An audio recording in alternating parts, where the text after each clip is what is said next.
भारत रत्न पूर्व प्रधानमंत्री श्रद्धेय अटल बिहारी वाजपेयी जी की पुण्यतिथि पर मेरा उनको कोटि कोटि नमन। और उस वर्षा के कारण हमारे किसानों का लगातार खर्चा बढ़ रहा था, उस खर्चे को कम किया जाए। किसी सदस्य की मृत्यु या स्थायी दिव्यांगता की स्थिति में वित्तीय सहायता प्रदान की जाएगी कि हम किसानों को 2000 रुपये प्रति एकड़ के हिसाब से उनको बोनस के रूप में देंगे। अधिकारीगण, सबसे पहले मैं आज ऐसे महान शख्सियत, महान राजनेता, राजनीति के अज्ञात शत्रु, भारत रत्न पूर्व प्रधानमंत्री श्रद्धेय अटल बिहारी वाजपेयी जी की पुण्यतिथि पर मेरा उनको कोटि कोटि नमन। देश की राजनीति में को एक नई दिशा और दशा देने वाले अटल बिहारी वाजपेयी जी का जीवन हमें हमेशा प्रेरित करता रहेगा और हरियाणा सरकार हमेशा उनके पदचिन्हों पर चलते हुए सुशासन के नए आयाम स्थापित करेगी। आम व्यक्ति के जीवन तक कैसे सुगम तरीके से सरकारी योजनाओं का लाभ पहुंच सके, यह सुनिश्चित करना ही उनको सच्ची श्रद्धांजलि होगी।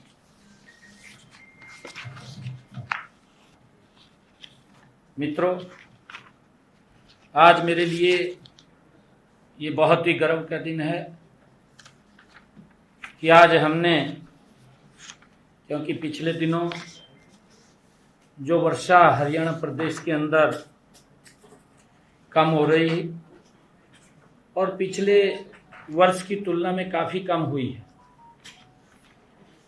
और उस वर्षा के कारण हमारे किसानों का लगातार खर्चा बढ़ रहा था, उस खर्चे को कम किया जाए। और पिछले दिनों हमारी सरकार ने, कैबिनेट ने ये फैसला लिया था कि हम किसानों को 2000 रुपये प्रति एकड़ के हिसाब से उनको बोनस के रूप में देंगे। और आज पहली किस्त हमने जारी की है। किसानों के खाते के अंदर हरियाणा प्रदेश के ऐसे 5,20,000 किसानों के खाते में आज जो ये पहली किस्त यहाँ से जारी की है, ये 525 करोड़ रुपए की किस्त आज जारी की है। इसकी प्रक्रिया वो शुरू कर दी है।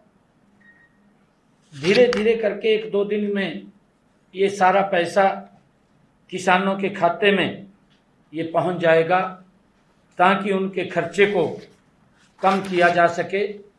ये हमारी कैबिनेट ने, सरकार ने ये फैसला लिया था। आज इसकी पहली किस्त हमने वो जारी की है।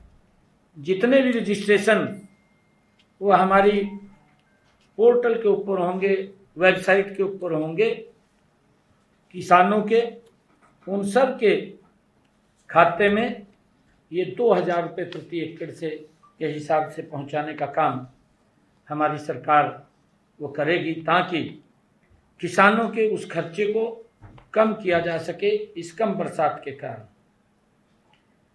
और आज मैं कुछ घोषणाएं भी करता हूं। प्रदेश के 14 जिलों में पशु चिकित्सा पॉलीक्लिनिक संचालित हैं।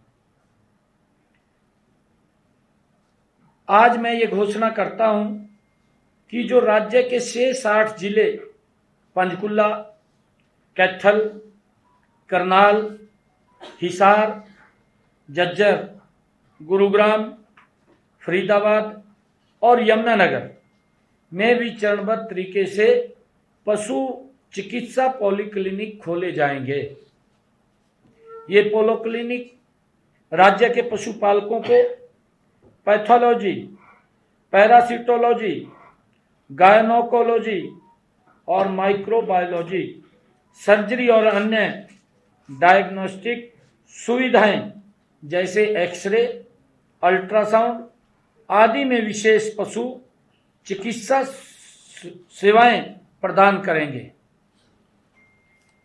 मैं दूसरी घोषणा प्रदेश के दुग्ध विक्रेताओं के लिए करता हूं। जो दूध विक्रेता घर घर जाकर दूध की आपूर्ति करते हैं और जिन परिवार पहचान पत्र में पारिवारिक आय 3 लाख रुपए तक वार्षिक है, उन्हें राज्य सरकार की दयालु योजना के तहत कवर किया जाएगा।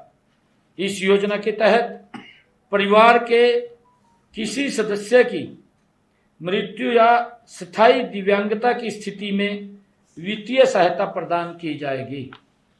क्योंकि हमारे जो ये दूध ये हैं, ये चाहे सर्दी है, चाहे गर्मी है और चाहे बरसात है, ये भी जोखिम भरे समय के अंदर लोगों तक सेवाएं पहुंचाने का काम निरंतर दिन रात करते हैं और समय के ऊपर पहुंचाते हैं। हमने ये निर्णय किया कि उनको इस बीमा कवर के अंदर कवर किया जाएगा ताकि उनको सुरक्षित, परिवार को सुरक्षित किया जा सके। और कल हमने दुग्ध उत्पादकों के लिए कुछ कल घोषणाएं भी की थी, उसका भी मैं जिक्र करना चाह रहा हूं। क्योंकि कल दूध उत्पादक समितियां वो हमने बुलाई थी। ऐसी 35,000 दुग्ध सहकारी समितियों से जुड़े दूध उत्पादकों की अप्रैल, मई, जून के 15 करोड़ 59 लाख रुपए वो सब्सिडी के उनके रुके हुए थे। कल हमने वहां बटन दबा करके डीबीटी के माध्यम से उनके खाते में ये पैसा पहुंचाया है। इस वित्त वर्ष के दौरान अंत्योदय परिवारों के सदस्यों की प्रोत्साहन राशि 5 रुपए प्रति लीटर से बढ़ाकर 10 रुपए प्रति लीटर कर दी गई है।